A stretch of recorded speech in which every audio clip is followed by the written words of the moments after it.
이번에 만화 구원과 하나님의 계획이라는 책을 소개할 다니엘 린유젠 공동체의 이주환입니다.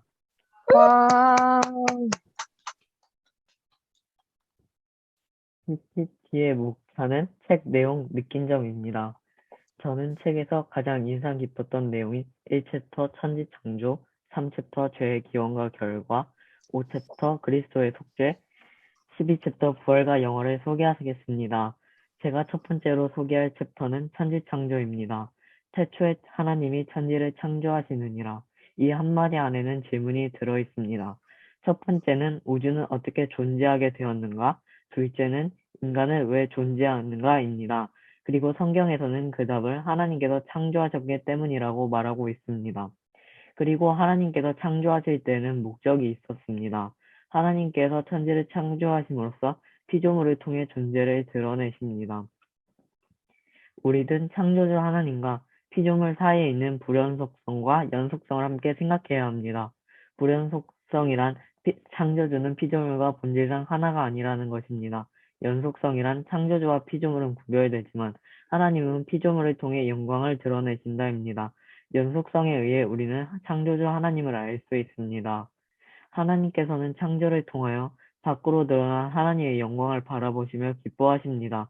그리고 인간들이 그 영광을 보면서 창조주를 기뻐하는 것을 통하여 영광을 받으십니다. 하나님께서는 창조해 놓으신 세계를 내버려 두지 않으시고 그것들을 섬세하게 통치하고 보존하십니다. 선에는 사람이 판단하는 선과 하나님께서 판단하는 선이 있습니다. 두 가지 선은 일치할 수 있으나 다를 수도 있습니다. 성경이 말하는 선은 하나님께서 천지를 창조하실 때 가지셨던 궁극적인 목적에 부합하는 조건이나 상태입니다. 하나님의 창조 목적과 인간의 행복 사이에서는 어떠한 갈등도 없었습니다. 제가 두 번째로 소개할 챕터는 죄의 기원과 결과입니다.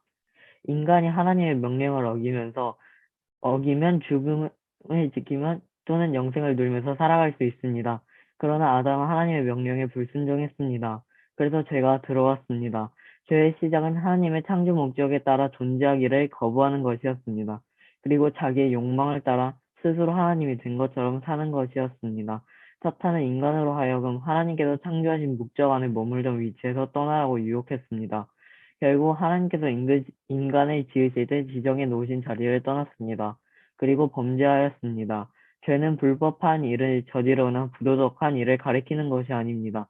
죄는 자신이 온 우주의 중심이고 자신이 행복의 최종 가치라고 생각하며 살아가는 것입니다. 죄란 창조의 목적으로 돌아가려는 것이 아닙니다. 아담의 범죄로 말미암아 온 세상이 죄의 영향 아래에 놓이게 되었습니다. 죄는 하나님과의 관계의 파괴, 사람과의 관계의 파괴, 자연과의 관계의 파괴, 자아와의 관계의 파괴로 나타났습니다. 하나님과의 관계로 파괴되었습니다. 하나님께서 창조하신 목적을 따라 주어진 하나님의 대리인의 지위를 잊어버렸습니다. 또한 영혼도 죽게 되었습니다. 인간은 생명의 원천이신 하나님의 존재를 잊어버리고 인식하지 못하게 되었고 하나님을 의지하며 사는 창조주의 본능을 거의 잃어버리고 말았습니다. 사람과의 관계가 파괴되었습니다. 범죄한 이후 깊은 갈등이 생겼습니다. 자연과의 관계가 파괴되었습니다. 상호작용이 아닌 인간은 자연을 자신을 위하여 파괴하고 짓밟는 정복자가 되었습니다. 자아와의 관계가 파괴되었습니다. 아담과 또한 태어난 모든 인간은 죄의 심각한 결과를 물려받게 되었습니다. 죄책과 오염입니다. 죄책은 죄를 지었기 때문에 져야 하는 책임입니다. 오염은 죄를 지었기 때문에 존재하게 된 선천적이고 도덕적인 부패성입니다. 죄책과 오염을 합쳐 우리는 이것을 원죄라고 부릅니다. 그래서 인간은 하나님 앞에서 어떠한 영적 선도 가지고 있지 않았습니다. 성경은 하나님을 떠난 인간과 세상의 마지막 때를 묘사합니다. 세상은 더욱더 악해지고 타락하며 자연으로부터 오는 재앙을 두려워하며 하나님을 새와 짐승과 기어다니는 동물 모양의 우상으로 바꾸면서 사랑하는 극도의 죄악된 삶이 보편화된다고 하였습니다. 오직 구원만이 우리를 그 상황에서 건질 수가 있습니다. 구원이란 영혼의 죽음의 상태로부터 구출되어 하나님과 화목하고 창조 목적을 따라 사는 것입니다. 성경은 하나님의 계시를 담은 책입니다. 제가 세 번째로 소개할 챕터는 그리스도의 숙제입니다. 부속 언약에서 성부 하나님은 구원을 계획하시며 성자 예수님은 구원을 성취하시며 성령 하나님께서는 적용하셨습니다. 구속의 언약을 이행하시기 위해 예수 그리스도께서 이 땅에 내려오셨습니다. 그러므로 은혜 언약의 기초라고 말할 수 있습니다. 하나님께서는 한시적으로 하나님 앞에 나아갈 길을 열어주셨습니다. 제사에는 순종, 믿음, 재물이 있어야 했습니다. 첫 번째로는 순종의 요소입니다. 이는 하나님께서 정해놓으신 규례대로 제사를 드려야 했다는 뜻입니다. 둘째는 믿음의 요소입니다. 이는 하나님께서는 반드시 계신 것과 제사를 드리는 자신의 죄를 용서해 주시고 하나님을 만나는 은총을 베풀어 주시는 것입니다. 셋째는 재물의 희생이 필요했습니다. 그러나 재물은 하나님께 나아가는 한시적인 방편일 뿐이고 인간의 죄의 문제를 단번에 영구적으로 해결할 영원한 방편이 될 수는 없었습니다. 그래서 대제사장이신 예수님께서 제물이 되셨습니다.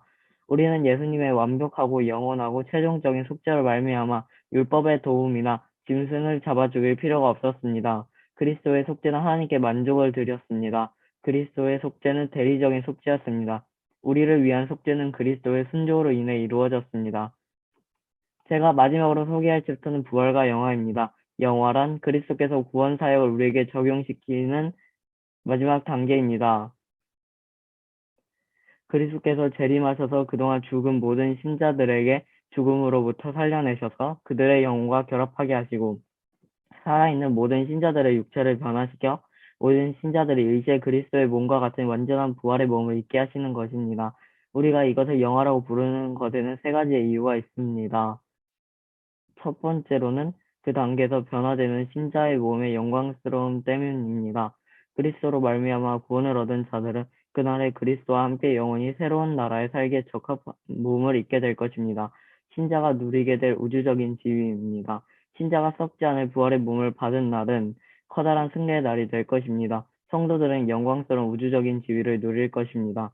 완전히 회복될 피조세계의 영광 때문입니다.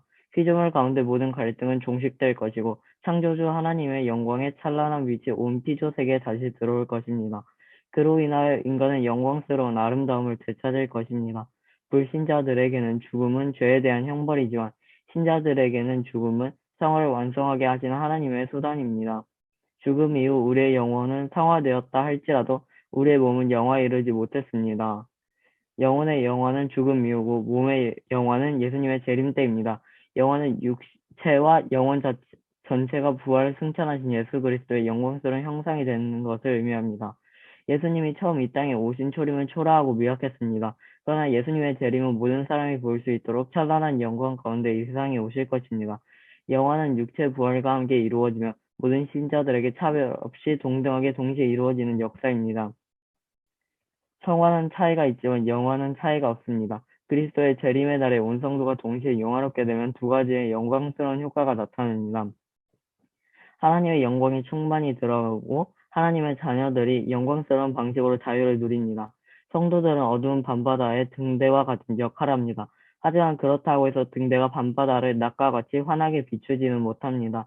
그러나 영화의 상태에서는 가능합니다. 이전에는 상화된 하나님의 자녀들의 삶을 통해 하나님의 영광을 어렴풋이라도 볼 수 있었지만 영화롭게 되면 찬란한 빛을 발하여 모든 곳을 영광의 빛으로 밝히게 됩니다.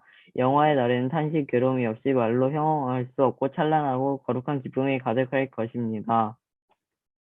느낀 점은 이번 독서 발표를 준비하면서 제가 살아가면서 많이 들어보지 못했던 것을 배우면서 예전에는 이런 단어가 있었구나 정도로만 알았지만 이 책을 읽고 나서 이 용어에는 이런 뜻이 있었구나 이런 점을 알게 되었고 또 알고 있었던 용어에 대해서는 더욱더 알아가는 시간을 가지게 되었습니다. 이상 독서 발표를 마치겠습니다. 감사합니다.